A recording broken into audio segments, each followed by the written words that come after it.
Hello दोस्तों, स्वागत है आपका बाइबल कथा चैनल पर। यहाँ हम आपको बाइबल की अद्भुत कहानियाँ सरल और रोचक अंदाज में सुनाते हैं ताकि हर कथा से हम सब विश्वास, शिक्षा और प्रेरणा पा सकें। प्रिय मित्रों, पिछले भाग में हमने देखा कि कैसे परमेश्वर ने अब्राहम को हारान से बुलाया। 75 वर्ष की आयु में अब्राहम ने अपनी पत्नी सरै और भतीजे लूत के साथ यात्रा शुरू की और कनान देश पहुंचा। वहां उसने शकेम और बैतेल में वेदियां बनाकर यहोवा के नाम को पुकारा। अब कहानी आगे बढ़ती है। अब्राहम और उसका परिवार कनान देश में बस चुके थे, परंतु जल्द ही उस भूमि पर भयंकर अकाल पड़ गया। अनाज कम हो गया, पानी की कमी हो गई और पशुधन के लिए चारा ढूंढना कठिन हो गया।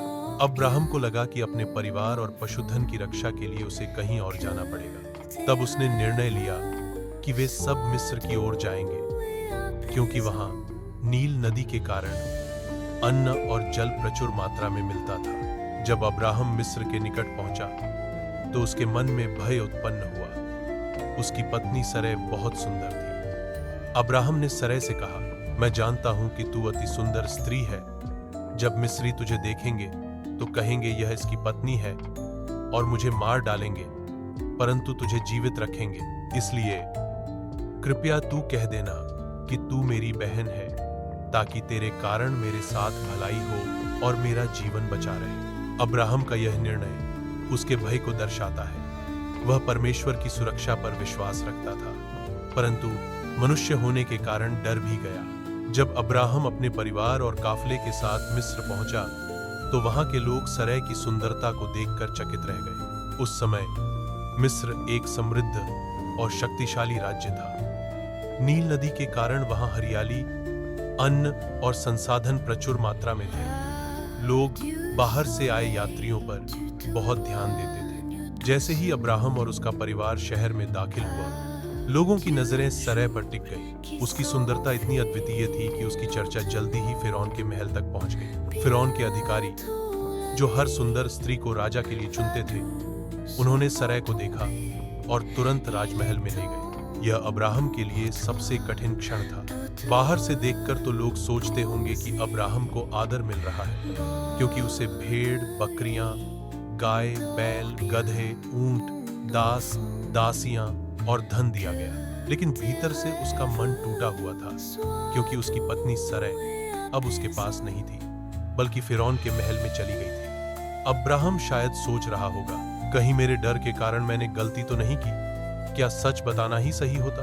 परमेश्वर ने मुझसे वादा किया है, क्या वह इस परिस्थिति में मेरी मदद करेगा?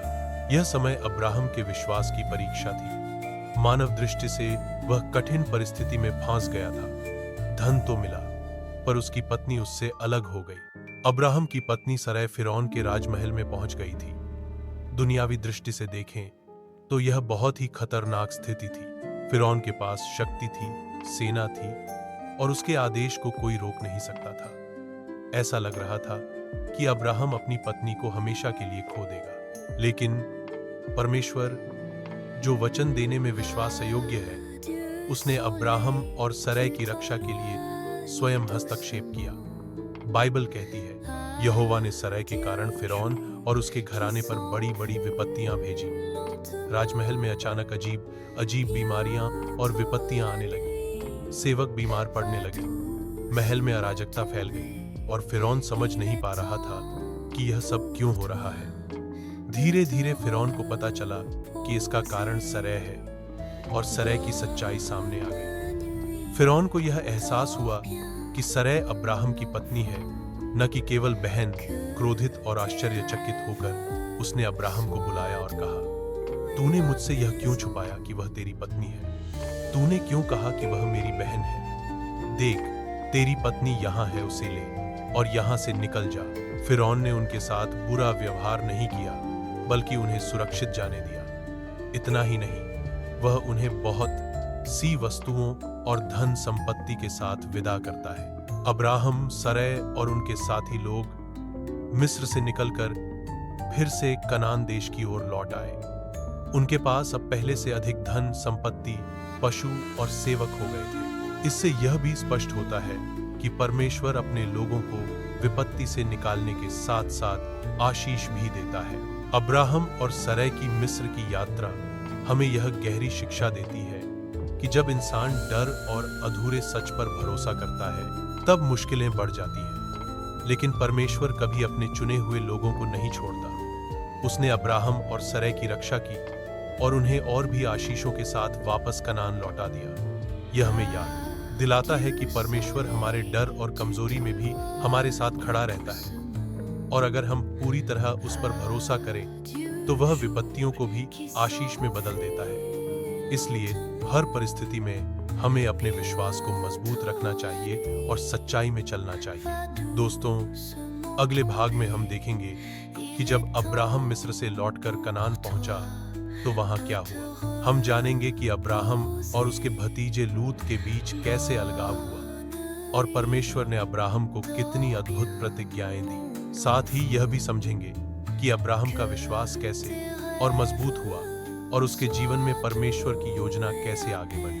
दोस्तों, यह थी अब्राहम की मिस्र यात्रा की कहानी। यदि आपको यह वीडियो पसंद आई हो तो लाइक और शेयर करें। बाइबल कथा चैनल को सब्सक्राइब करें और घंटी का निशान दबाएं ताकि आप अगले भाग में जान सकें कि अब्राहम और लूत के बीच क्या हुआ और परमेश्वर ने अब्राहम को कैसी अद्भुत प्रतिज्ञाएं दी।